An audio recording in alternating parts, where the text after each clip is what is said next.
here's the value that I bring, and really also understanding that value, because I don't think that's always very clear at first when you start out. Yeah. And I think early on in one's career, it's okay to do a lot of this stuff.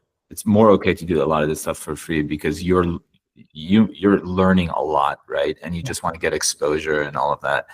But definitely, like, as you get more seasoned, you want to get compensated. Like, when I look back to all the work I've done for various startups, I don't think any of the equity I've ever got with any of them turned into anything ever.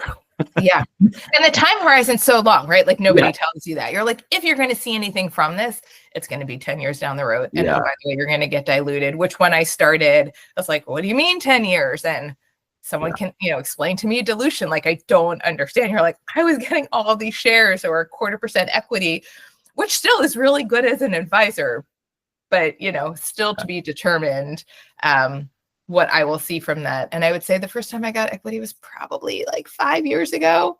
So, nothing yet.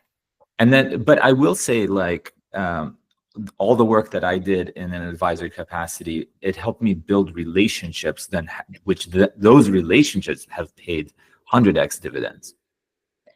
And I think in addition to the relationships, which I totally agree with you, the language, right? Speaking the language. Yeah. There's a startup language, for sure there's a business language.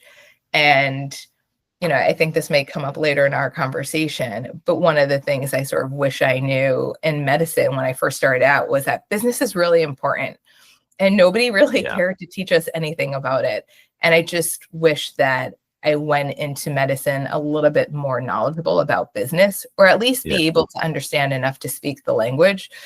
Because no matter what you do in medicine, you need to understand that it's a business. You might be a department chair, you're going to run your department, you're going to have a budget.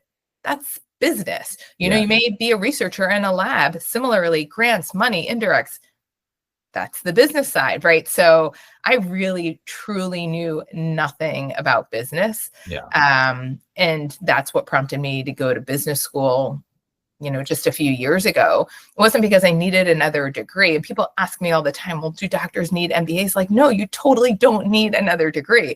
But depending on what you want to do, you have to speak the language. And to me, it was a way that it made sense. So the relationships and the language and understanding the culture, which is a little bit different than the culture in the hospital. I think all of those things are really important.